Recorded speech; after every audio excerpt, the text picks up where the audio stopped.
شريك له وأشهد أن محمدا عبده ورسوله لا نبي بعده اللهم رب اشرح لي صدري ويسر لي أمري واحلل عقدة من لساني يفقهوا قولي أما بعد. Bapak Ibu jamaah salat maghrib dan isya yang dirahmati Allah Subhanahu wa taala. Kajian kita malam ini berada dalam lingkup fikih siasah. Fikih siasah itu maknanya fikih politik. Ada fikih ibadah, fikhul ibadah. Ada fikhul muamalah, fikih muamalat. Ada fikhul jinayat, fikih pidana. Ada fikhul iktisad, ekonomi. Dan ada fikhus siasah, fikih politik. Salah satu persoalan dalam kajian fikih siasah adalah memilih pemimpin. Sampai saat ini di kalangan kita ada debat yang tak selesai. Dari dulu muncul perdebatan ini. Apakah memilih pemimpin masuk dalam wilayah agama atau urusan dunia? Apakah memilih pemimpin itu ibadah atau tak ada urusannya dengan ibadah? Itu menjadi perdebatan yang panjang. Bagi orang yang berpikir memilih pemimpin tak ada kaitannya dengan agama, tak ada kaitannya dengan ibadah, maka pertimbangan-pertimbangan agama tidak pernah dipakai dalam memilih pemimpin. Tapi kalau orang menganggap memilih pemimpin itu bagian dari agama, bahkan bagian dari ibadah, maka pertimbangan-pertimbangan agama, pertimbangan-pertimbangan Al-Quran akan menjadi rujukan, menjadi basis dalam membuat keputusan. Nah, inilah Bapak Ibu sekalian yang penting untuk kita telaah, karena fikih siasah ini termasuk lingkup fikih yang jarang dikaji, lingkup fikih yang jarang dibahas secara umum. Kalau di Fakultas Syariah memang ada pembahasan fikih siasah. Oleh karena itu, yang paling penting untuk kita pahami pertama sekali adalah paradigma relasi agama dan negara. Bagaimana sebenarnya hubungan agama dan negara? Dari sejak Indonesia merdeka sampai sekarang, ini pun tak selesai-selesai. Ya, tidak selesai dalam makna ada yang mengatakan agama dan negara itu integralistik, ada yang sekularistik, ada yang simbiotik. Ini kalau yang dimaksud dengan integralistik itu orang yang berpikir ad-din wa daulah wahid. Agama dan negara itu satu, nggak bisa dipisah. Itu cara berpikirnya Ikhwanul Muslimin di Mesir. Jadi agama dan negara itu menjadi satu kesatuan yang utuh. Hasan al-Banna, Abul A'la al-Maududi itu adalah tokoh-tokoh yang mengatakan agama dan negara integralistik. Menyatu padu, bulat. Kalau begitu nanti mereka beranggapan urusan negara ini sudah diatur di dalam syariat. Bagaimana bentuk negara, bagaimana syarat-syarat negara, sudah lengkap semua.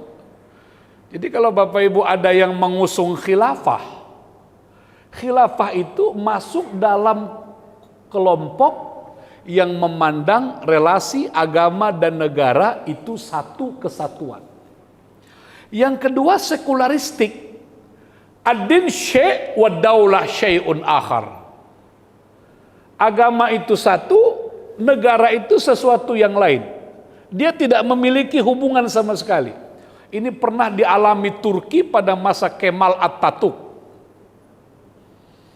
Jadi nggak ada hubungan. Urusan negara ya negara, agama ya agama. Kapan orang beragama? Bisa jadi pada saat dia mati, bisa jadi pada saat dia ibadah. Itulah agama ada di situ.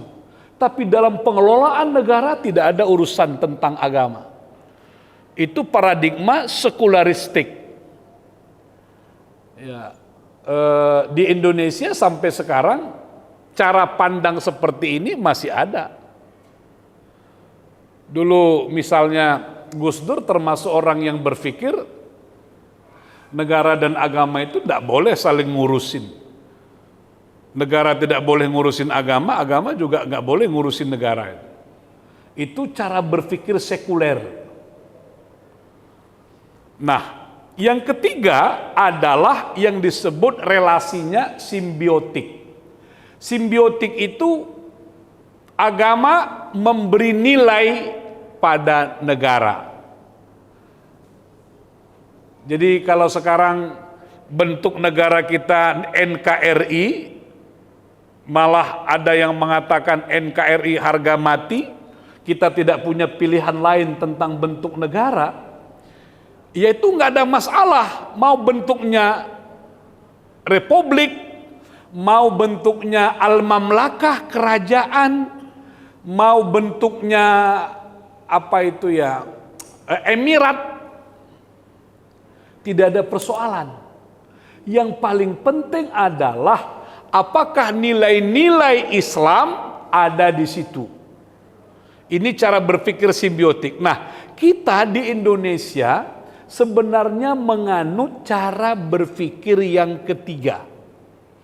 Kita tidak menganut negara yang integralistik, maka sampai kiamat pun paham khilafah, Hizbut Tahrir itu tidak akan pernah bisa diterima di Republik Indonesia ini.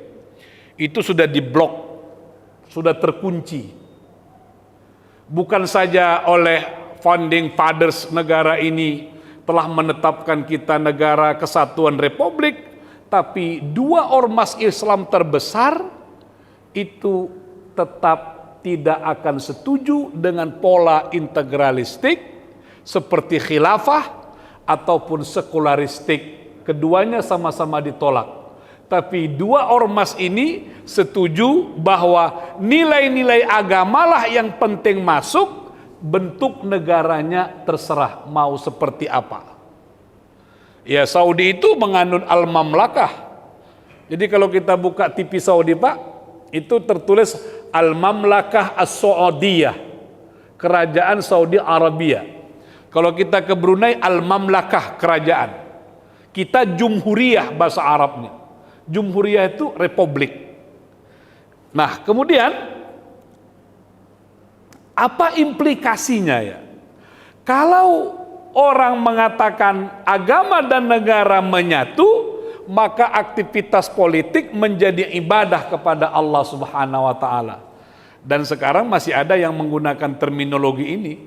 Ada partai Islam, dia sebenarnya tidak setuju dengan khilafah, tapi dia mengakui politik itu sebagai ibadah. Kalau dia mengakui sekuler, politik dan agama memiliki wilayah yang berbeda, tidak bersentuhan dan tidak memiliki hubungan sama sekali. Itu orang yang berpikirnya sekuleristik. Tapi kalau pola berpikir yang ketiga tadi, yang simbiotik tadi, politik menjadi ibadah sepanjang membawa kebaikan bagi masyarakat, bangsa, dan negara. Inilah yang diperjuangkan sejak lama. Jadi Bapak Ibu sekalian, kalau kita merujuk ke belakang, kenapa ulama-ulama, tokoh-tokoh Islam yang kalibernya tidak kita ragukan, yang ilmu agamanya tidak kita ragukan, tapi bisa menerima dihapusnya 7 kata itu? Kenapa bisa terjadi seperti itu? Karena bagi para ulama kita nggak ada problem ketika 7 kata itu dihapus. Kewajiban menjalankan syariat Islam bagi pemeluk-pemeluknya itu pun dihapus, tak ada masalah. Kenapa? Karena umat Islam akan tetap dijamin haknya untuk melaksanakan ibadah. Karena Pancasila itu sila pertamanya adalah ketuhanan yang Maha Esa. Jadi kalau dilihat nanti Pancasila itu Bapak Ibu, ini tidak disadari dari awal. Tapi kalau kita renungkan, berapa di situ bahasa Arab, kosakata bahasa Arab ada di situ. Nggak usah kan itu dulu. Kita menyebut DPR saja pun itu semuanya bahasa Arab. Diwan, dewan, diwan, perwakilan rakyat. Rakyat itu akar katanya ra'iyah, rakyat. kullukum ra'in wa kullukum mas'ulun an ra'iyati. Majelis permusyawaratan rakyat. Itu juga majelis bahasa Arab, musyawarah bahasa Arab, ya rakyat bahasa Arab. Ketuhanan yang Maha Esa, oke. Kemanusiaan yang adil, al-adalah, dan beradab, al-adab, bahasa Arab. Persatuan Indonesia, kerakyatan yang dipimpin oleh hikmah kebijaksanaan dalam permusyawaratan, seterusnya. Keadilan sosial. Banyak terminologi Arab yang dipakai di situ. Untuk tidak mengatakan itu sebenarnya adalah terminologi Al-Quran. Jadi Bapak Ibu sekalian, kalau ada orang di Indonesia ini yang tidak respect kepada keturunan Arab misalnya, bahkan mencela Habib Habaib, itu aneh juga itu. Kenapa?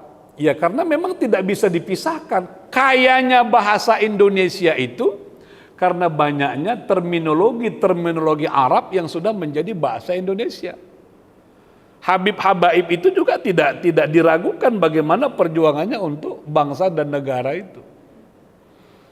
Tapi sekarang itu yang terjadi. Kita dibentur-benturkan. Habib itu kan dia punya keturunan yang bersumber, ditarik ke atas dari Nabi Muhammad. Kalau kita Bapak nggak ada keturunan kita kepada Nabi Muhammad, tapi bisa dipastikan kita punya keturunan tersambung kepada Nabi Adam. Nabi Adam itu ada itu. Telusurilah riwayat kita itu. Mau apapun sukunya, mau orang Karo, mau orang Tapanuli, mau orang Batak Toba, mau orang Jawa, mau orang Minang, orang Sulawesi, ditarik ke atas orang Aceh, pasti ada tersambungnya dengan Nabi Adam. Tapi kalau dengan Rasulullah nanti dulu. Yang keturunan Rasulullah itulah dari anak perempuannya yang disebut Habib, jamaknya Habaib. Habib itu modelnya macam-macam, sama dengan sahabat Nabi. Ada model Abu Bakar, lembut. Ada model Umar, keras. Ada model Utsman, lembut juga. Ada model Ali. Ya Habib juga begitulah. Kalau kita lihat itu, coba lihat video-videonya Habib Omar Al-Hafiz. Siapa lagi? Habib Lutfi, Habib Yahya, Habib apa itu? Coba lihat itu. Apalagi yang berasal dari Timur Tengah. Lembut, sejuk, tenang. Ya, tapi ada juga Habib model Habib Rizik. Habib Bahar bin Smith. Wah. Tapi ada juga model Habib Kribo. Itu ada juga itu. Ya memang modelnya begitu, Pak. Tapi bagi kita ya, sepanjang dia soleh, sepanjang dia baik, sepanjang mengajarkan yang mengajarkan agama, yang soleh, yang baik, perilakunya bagus, itu tetap harus dihormati. Makanya Bapak, selawat kita itu tetap begitu. Allahumma sholli ala Muhammad, yang tak pakai Sayyidina. Allahumma sholli ala Sayyidina Muhammad wa ala ali Muhammad. Apa makna ali Muhammad? Keluarga Muhammad. Itu yang kita baca selawatnya. Allahumma sholli ala Muhammad wa ala ali Muhammad. Makanya kalau ada orang berkaifiat itu panjang lagi. Ila hadratin Nabiyil Mustafa Muhammadin sallallahu alaihi wasallam wa ala alihi wa ashabihi wa dzurriyyatihi wa azwajihi wa junudihi, sampai wa junudihi, tentaranya. Wa ahli baitihi ajma'in, banyak disebut. Ya, kira-kira begitulah. Tapi bagaimanapun nanti keturunan-keturunan yang bersumber dari Rasulullah lewat jalur Fatimah itu tetap dari jalur anak perempuan. Makanya salah satu asbabun nuzul surah Al-Kautsar, inna a'tainakal kautsar fasholli li rabbika wanhar inna syani'aka huwal abtar, itu karena anak Nabi yang laki-laki tak ada yang usianya panjang. Rata-rata 8 tahun, 1 tahun 8 bulan meninggal dunia. Anaknya yang perempuan usianya panjang, menikah, malah punya keturunan. Tapi anak laki-lakinya tidak ada sama sekali. Oleh orang Arab dikatakan Muhammad abtar. Makna abtar Muhammad terputus keturunannya. Oleh Allah Subhanahu wa taala itu dibantah. Lalu Allah katakan inna syani akahuwal abtar. Muhammad yang membencimu, yang memusuhimu, itulah orang-orang yang akan terputus dari rahmat Allah Subhanahu wa taala. Jika kita tidak mencintai Rasulullah, kita membenci Rasulullah misalnya, maka kitalah sebenarnya orang-orang yang terputus dari rahmat Allah, kitalah yang disebut abtar itu. Bapak Ibu sekalian, ini yang saya katakan tadi tidak pernah selesai di Indonesia itu antara sekuler dan integralistik. Tapi dalam faktanya, realitasnya itu, kita mengakui sejak awal dan ini menjadi pikirannya tokoh-tokoh. Mulai dari Abdurrahman Wahid, Kiai Haji Abdurrahman Wahid, Buya Syafi'i Ma'arif, yang belakangan-belakangan itu setuju dengan konsep ini. Kita tidak persoalan bentuk negara ini seperti apa. Yang paling penting ada nilai-nilai keadilan, ada nilai-nilai persamaan, ada nilai maslahat, dan menolak mafsadat. Itu sudah cukup. Ya, itu sudah cukup. Jadi lebih mengacu kepada esensi, bukan pada bentuk. Oleh karena itu tidaklah mengherankan, karena hubungan agama dan negara kita ini tidak begitu terang, tidak begitu jelas, maka kita masih memiliki persoalan-persoalan. Apa itu? Bolehkah negara terlibat pada urusan-urusan umat Islam? Misalnya ibadah, penentuan Ramadan dan Syawal. Itu kan ada yang diurusi negara, tapi sebagian dilepaskan kepada ormas. Ya, itu kan menjadi unik, Bapak Ibu sekalian. Untuk negara ini unik. Walaupun kita selalu mengatakan sudah nggak apa-apa perbedaan. Kalau perbedaannya itu antara Nahdlatul Ulama dengan Muhammadiyah berbeda dalam menentukan awal Ramadan, awal Syawal, kapan 1 Zulhijjah, tak ada soal. Karena dia antara ormas dengan ormas. Yang jadi masalah negara memutuskan. Tapi pada saat yang sama ormas juga membuat putusan. Di sini yang sampai detik ini kita belum bisa menemukan jalan keluar. Bagaimana warga negara, itulah yang kemarin, dan ini sudah makan korban, Pak, Ibu. Orang BRIN yang protes kemarin itu udah dipecat dari BRIN. Gara-gara persoalan ini, karena belum clear dia. Sebagaimana yang saya katakan tadi, kalau ormasnya berbeda ya udah itu nggak ada masalah. Ini negaranya masuk. Kenapa itu terjadi? Lagi-lagi karena relasi agama dan negara di Indonesia itu sebenarnya belum begitu terang dan tegas. Haji dan zakat diatur oleh negara. Ada undang-undang pengelolaan zakat. Sebenarnya Pak, lewat undang-undang ini nggak boleh orang menerima zakat sesuka hatinya, nggak boleh, karena udah diatur negara. Tapi bagaimana mungkin negara mengatur urusan ibadah? Bukankah zakat jadi ibadah? Itu polemiknya di situ. Ekonomi syariah, undang-undang perkawinan, kompilasi hukum Islam dan seterusnya itu. Nah, inilah yang menjadi negara ini unik. Dikatakan dia hanya mengatur nilai-nilai, tapi dalam faktanya bukan hanya nilai, tapi ada regulasi-regulasi yang masuk. Kemudian kita masuk pada inti. Bagaimana tentang kepemimpinan dalam Al-Quran itu? Nah, Kalau di dalam Al-Quran kita menemukan ada banyak terminologi pemimpin.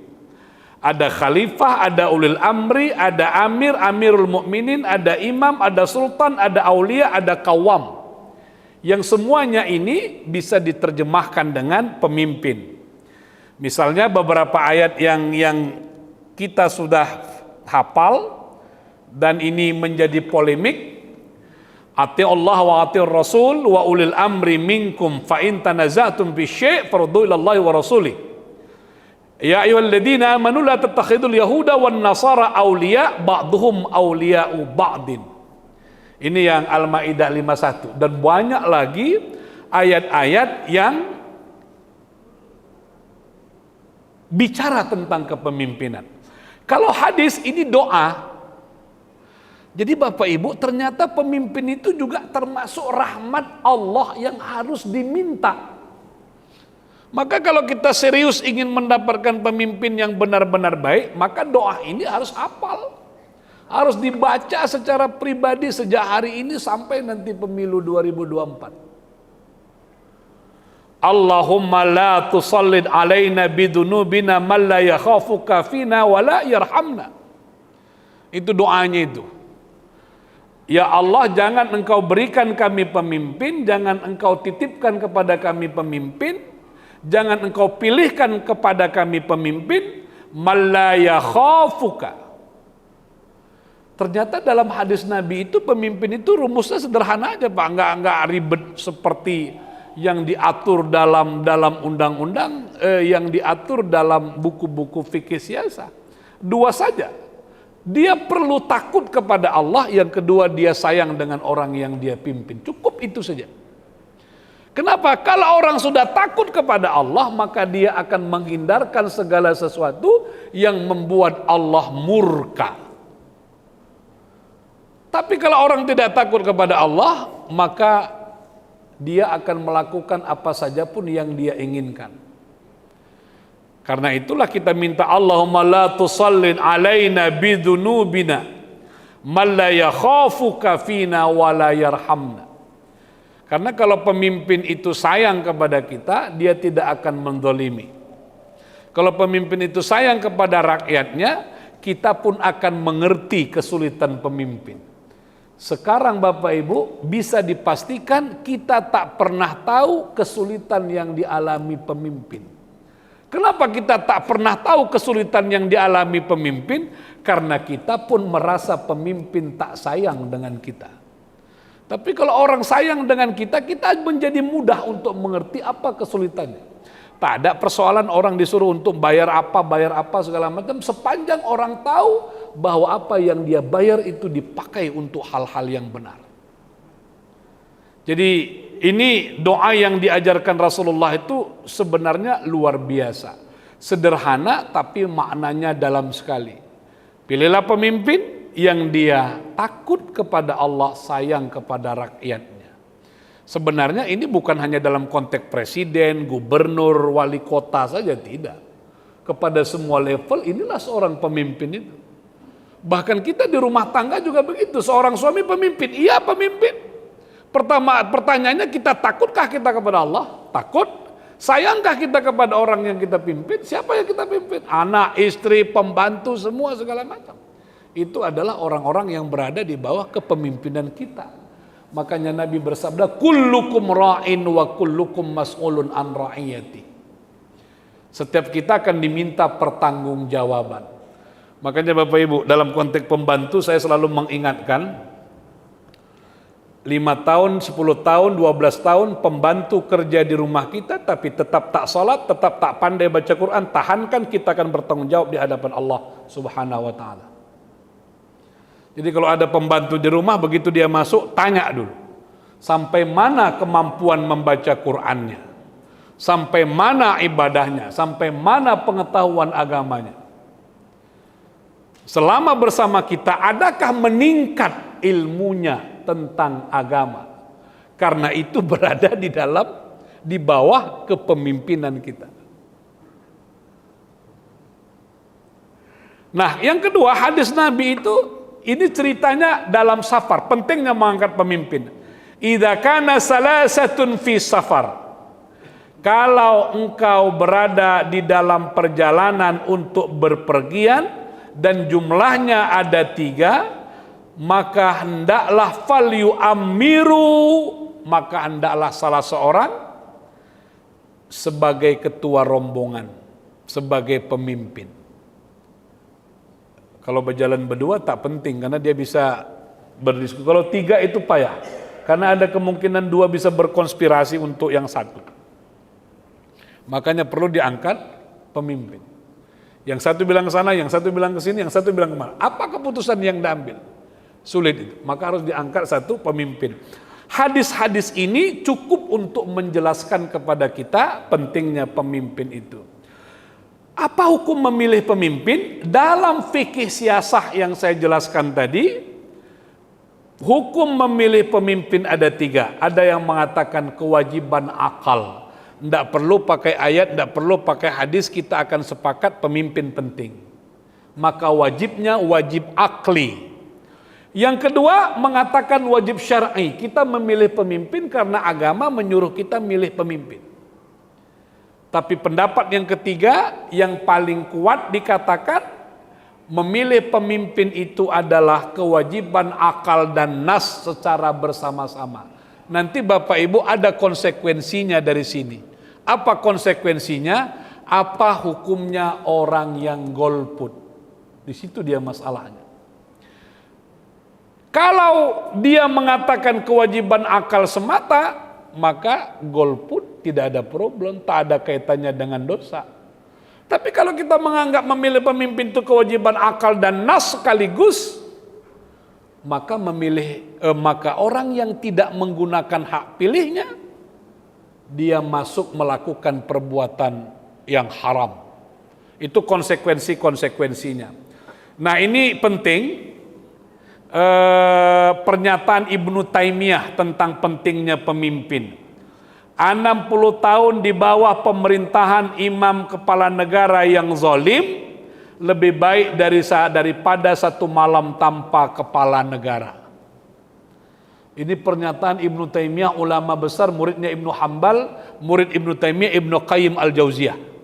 Makanya saya beri catatan di bawah, kalimat ini tidak dalam konteks membiarkan kezaliman pemimpin, tetapi menekankan urgensi kehadiran pemimpin.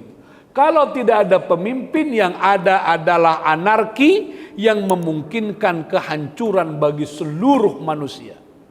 Tapi kalau pemimpinnya ada walaupun zalim, tetap ada yang memegang power, tetap ada yang memegang kekuasaan yang dia bisa kendalikan keadaan yang anarki tadi. Apa fungsi pemimpin dalam pandangan fikih siasah, dalam pandangan Islam? Fungsi pemimpin itu adalah khirasat ad-din, memelihara agama. Yang kedua, memelihara hak rakyat. Oleh karena itu Bapak Ibu sekalian, ada orang yang berpendapat kita hidup di Indonesia sebenarnya dalam konteks keberagamaan tak ada yang jadi persoalan. Kita masih bisa sholat berjamaah di masjid, masih bisa melaksanakan ibadah haji, masih bisa melaksanakan puasa. Negara mengatur demikian rupa. Bahkan Bapak Ibu jangan terkejut, Indonesia satu-satunya negara dengan jumlah pendidikan agama yang luar biasa yang tak ada contohnya di negara Timur Tengah sekalipun. Hari ini Bapak Ibu ada 59 perguruan tinggi keagamaan Islam negeri. Lebih kurang. Berapa jumlah madrasah aliyah di Indonesia? Berapa jumlah madrasah sanawiyah di Indonesia? Berapa jumlah ibtidaiyah di Indonesia? Berapa jumlah pesantren di Indonesia? Ini nggak ada contohnya di negara manapun di dunia ini. Itulah negara yang bernama Indonesia ini. Kalau melihat di situ, kitalah orang yang paling bersyukur hidup di negara ini. Seberapa kritik kita kerasnya kepada kepala negara, kepada pemimpin, tapi kita harus jujur, inilah negara yang paling hebat dengan model pendidikan agama yang luar biasa. Pada saat yang sama, perguruan tinggi umumnya itu juga tidak menafikan keberadaan umat Islam. Jumlahkanlah berapa PTN, perguruan tinggi negeri di negara ini, sekolah negeri di negara ini. Dari sisi itu, jadi apakah agama terpelihara di negara ini? Iya, terpelihara. Tapi seringkali kasus-kasus kecil itulah yang membuat kita tidak lagi utuh melihat sebuah negara ini. Ada persoalan kecil yang kesannya merugikan orang Islam, apa yang menjadi kebaikan negara menjadi sirna sama sekali. Tapi kalau kita mau jujur, faktanya seperti itu. Jadi pemimpin harus memelihara agama, memelihara hak rakyat, itu tugas pemimpin. Nah, kemudian kita merujuk kepada Muhammad Diyauddin Ar-Rais. Kenapa pemimpin harus ada? Kata beliau, untuk melanjutkan misi Islam sepeninggal Nabi Muhammad SAW. Jadi Bapak Ibu, pada saat Nabi Muhammad Rasulullah meninggal dunia, yang dicari itu adalah pengganti Rasulullah sebagai pemimpin, bukan pengganti Rasulullah sebagai pemimpin agama. Itu sudah kelar. Jangan takut kalau Nabi wafat, siapa yang jadi imam di masjid, itu sudah selesai. Tapi yang menjadi persoalan saat itu, siapa yang jadi kepala negara? Harus ada. Inilah yang menyebabkan dalam satu riwayat, jenazah Nabi tidak langsung dikebumikan. Karena belum selesai, siapa yang akan menggantikan Rasulullah. Sampailah muncul Abu Bakar di baiat untuk menjadi khalifah. Khalifah itu di belakang Rasulullah. Khalifah itu pengganti Rasulullah sallallahu alaihi wasallam. Melindungi masyarakat dari berbagai mudarat. Merealisir kewajiban agama yang membutuhkan campur tangan penguasa. Seperti menghukum orang yang zalim dan melindungi orang yang lemah. Mewujudkan keadilan yang sempurna di tengah-tengah kehidupan. Ini mengapa pemimpin itu penting. Nah, syarat-syarat pemimpin dalam fikih siasah. Jadi Bapak Ibu sekalian, apa yang saya sampaikan ini adalah penjelasan di dalam fikih politik Islam. Ada 11. Yang terakhir ini debatable, tapi dalam buku fikih siasah itu selalu dikatakan beragama Islam Muslim, itu surah An-Nisa, seorang laki-laki berdasarkan Al-Quran dan hadis Nabi, dewasa balik berakal, adil, amanah, kuat sehat fisik dan mental, berdomisili di wilayah yang dipimpinnya, cinta kebenaran, mampu berkomunikasi, cerdas dan memiliki ingatan yang kuat, harus keturunan Quraisy. Ini sekali lagi ya, dalam kitab fikih siasah, fikih politik sejak zaman dulu. Begini bunyi syarat pemimpin. Al-a'immatu min Quraisy, syarat ke-11. Pemimpin itu dari suku Quraisy. Tentu ini dirumuskan tidak dalam konteks pemimpin Indonesia. Tapi sejarah Islam yang panjang itu khalifah ke khalifah, inilah menjadi syarat. Ketika kita sudah berada di Indonesia, maka ada pergeseran syarat-syarat kepemimpinan itu. Misalnya di Indonesia, kepemimpinan non-muslim itu diterima. Bisa jadi tidak di level negara, tapi pada level provinsi, level pemerintah kota. Bukankah kita pernah punya pemimpin yang tidak muslim? Kalau pemimpinnya tidak muslim, apa langsung kita berdosa segala macam? Enggak. Kita juga pernah dipimpin oleh perempuan. Bukan saja dalam konteks negara, bukan saja dalam konteks kota, kabupaten, provinsi, tapi juga dalam konteks negara. Jadi itulah perubahan-perubahan, itulah pergeseran-pergeseran. Sehingga pada akhirnya itu definisi atau syarat-syarat kepemimpinan tidak lagi mengacu kepada persoalan jenis kelamin, tidak lagi mengacu kepada persoalan gender, tapi yang paling penting apakah pemimpin itu amanah, pemimpin itu adil ataupun kuat dan seterusnya. Jadi Bapak Ibu sekalian, apa yang dipaparkan dalam fikih siasah ini itu adalah cermin bagi kita betapa persoalan kepemimpinan itu diperbincangkan. Kita hanya sepakat satu hal, memilih pemimpin itu bagian dari ajaran agama, bagian dari ibadah, tapi berkaitan dengan syarat. Makanya ada yang afdal, ada yang afdal, ada yang fadil, ada yang mafdul. Apa yang paling afdal imam salat itu? Yang afdalnya imam salat itu adalah afqah. Dia ahli fikih, dia akra, bacaannya paling fasih di antara semua jamaah. Itu imam yang paling afdal. Di samping syarat-syarat yang lain. Kalau itu tidak ada, maka dia turun ke bawah, yang fadil. Apa yang fadil? Di antara kita ini siapa yang bacaannya sedikit lebih bagus? Dialah yang maju. Itu pun tak ada, maka carilah yang kita dahulukan dia selangkah. Nah, itu filosofinya orang Minang itu begitu. Pemimpin itu sebenarnya yang didahulukan selangkah, ditinggikan seranting. Kenapa dia didahulukan selangkah? Selangkah itu tak jauh. Supaya kalau dia macam-macam, dia salah mudah menariknya. Tapi kalau dia jauh ke depan, payah awak menariknya balik. Ditinggikan dia seranting, dia salah tinggal tak selesai. Itu filosofi kepemimpinan Minang itu begitu. Tinggi kali dia, payah awak menariknya, payah awak mengingatkannya. Jadi kalau pemimpin sudah sulit untuk diingatkan, dia telah maju sekian langkah, dia sudah melambung sekian ranting, awak tertinggal di bawah. Jadi imam itu juga begitu.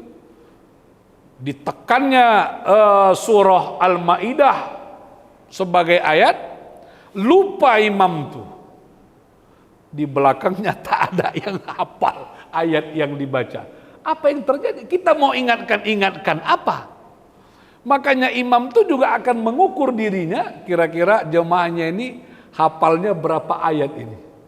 Kalau banyak yang hafal ayat-ayat pendek, maka ayat-ayat pendek itulah yang dia putar-putar. Makanya ada imam, ada wakil imam. Nah, wakil imam itu dipahami, dia bisa melanjutkan, bisa mengingatkan. Bapak Ibu sekalian, jadi sekali lagi, walaupun ini pendapat fikih siasah, tidak mutlak, itu penting diberi catatan. Memang yang paling utama adalah ar-rujuliyah. Misalnya yang diharapkan yang kuat, tapi tidak berarti kita menolak kepemimpinan perempuan. Karena faktanya kita pernah menerima pemimpin perempuan. Bahkan Bapak Ibu jangan terkejut, bacalah sejarah Aceh. Ada berapa sultanah, namanya sultanah. Bahkan saya dengar salah satu UIN akan ditabalkan namanya Sultanah Safiyatuddin. Ada berapa ratu Aceh, sultanah Aceh itu? Ada 4 atau berapa ya? Wanita semua. Dan itu tidak ada problem bagi ulama kala itu, bahkan sekelas Ar-Raniri. Jadi sebenarnya ini menarik. Kenapa? Bukan persoalan dia perempuan atau laki-laki, tapi seberapa mampu dia menjadi seorang pemimpin itu.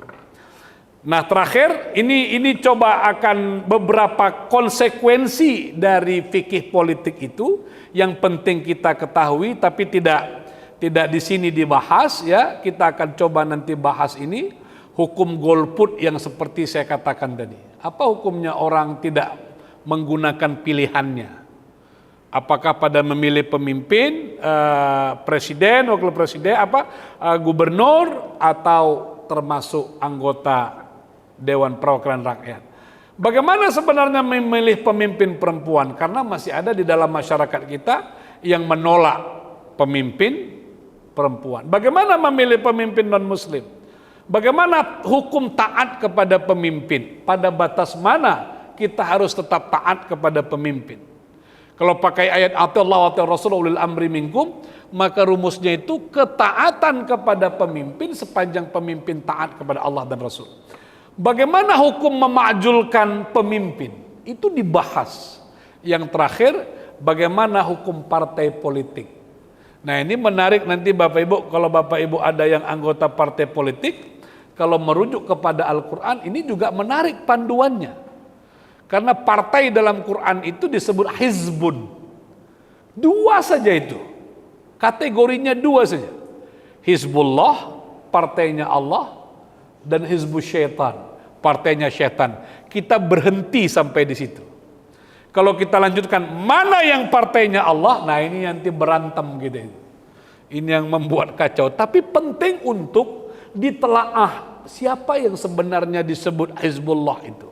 Inilah Bapak Ibu yang kita coba akan membahas kaitannya dengan fikih siasah, bagian dari fikih yang jarang dikaji, ditelaah secara komprehensif.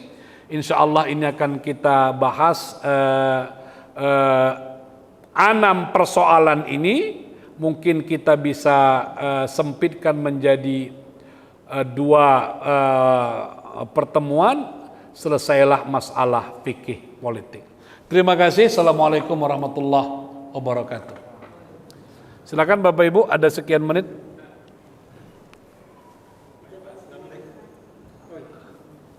Iya Pak, ini saya tertarik sedikit ini karena beberapa persoalan fikih ini hukum golput. Yang paling sekarang yang paling viral itu kan bukan golput tapi hukum money politik Pak. Itu bagaimana? Itu aja pertanyaan. Iya, oh iya, iya. Iya. Iya. Itu nanti kita tambahkan Pak. Money politik ya. Money politik itu apa hukumnya orang memilih pemimpin dengan cara dibayar. Itu nanti babnya, apakah dia masuk bab rashi wal murtashi, bab sogok menyogok. Tapi memang ini nggak sederhana Pak. Saya mau kasih 1 persoalan dulu. Apa hukumnya menyogok lurah, menyogok kepala desa, menyogok camat supaya kita dapat KTP? Udah 2 bulan, 3 bulan awak tunggu-tunggu tak keluar KTP awak. Sorongkan 50.000, tuh keluar. Boleh nggak itu Pak? Boleh nggak itu? Kalau pakai hadis umum, ar-rashi wal murtashi finnar. Yang menyogok dan menerima sogok itu sama-sama dalam api neraka, dalam neraka. Di situ saya menemukan fatwanya Pak Quraisy, ya Pak Quraisy Shihab, dalam konteks mengambil apa yang menjadi hak kita dan itulah caranya, maka itu dibenarkan. Karena tak mengganggu hak orang lain. Awak perlu KTP, KTP itu memang hak kita, tapi tak bisa keluar kalau tak pakai duit. Silakan. Karena memang ada zaman seperti itu. Lalu persoalannya kita dibayar untuk memilih A. Di sini banyak persoalan. Kalau memilih A itu orangnya memang tidak seperti yang ditunjuk Al-Quran, tidak seperti ciri yang disebutkan Al-Quran, adil, amanah, jujur, segala macam, kita diberi uang karena uang itu kita memilih dia, itulah sesungguhnya yang disebut ar-rashi wal murtashi. Karena dengan sogokan itu kita membalik yang salah menjadi benar. Bagaimana menurut Bapak? Ada anggota DPR yang memang kita tahu orangnya baik. Bersama kita, dia baik. Paling tidak kalau dipresentasikan 75-25 lah. Lebih banyak baiknya lagi, dia berikan kita uang. Itu bagaimana pula? Dan jauh sebelumnya kita juga sudah berpikir untuk memilih dirinya karena dia baik. Jadi ini ada tidak otomatis ya. Yang jelas-jelas haram itu ketika sogok menyogok itu menghilangkan hak orang lain. Kawan ini pontennya 9, dialah yang lulus. Kita 8, ranking 2. Tapi kita sogok supaya kita bisa masuk ranking 1, yang 9 jatuh, itulah yang sebenarnya mutlak haram dalam konteks ar-rashi wal murtashi. Dalam persoalan politik, itu dia tidak bisa hitam putih. Namun catatannya, kalau uang itu kita terima membuat kita memilih yang salah, memilih yang buruk, maka disitulah jatuh hukumnya menjadi haram. Oleh karenanya Pak, ada kaidah dalam hukum, al-hukmu yadurru ma'al illah. Hukum itu akan berputar pada illatnya, pada rasio legisnya, pada nalarnya. Disitulah nanti akan menentukan dengan status suatu hukum yang akan diterapkan. Apalagi sekarang Pak menjadi ribet kita, karena ada money politik, ada biaya politik gitu. Kan nggak salah, nanti kan dia kan memilih, dia perlu transportasi, dia nanti nunggu lama, untuk akuanya banyak segala macam. Nah bagaimana melihat ini? Tidak bisa kita meletakkannya hitam putih. Harus dilihat kondisi yang paling nyata dari realitas itu. Kalau menghalalkan yang haram, itu tidak ada pilihan hukum, kecuali haram itu terlarang.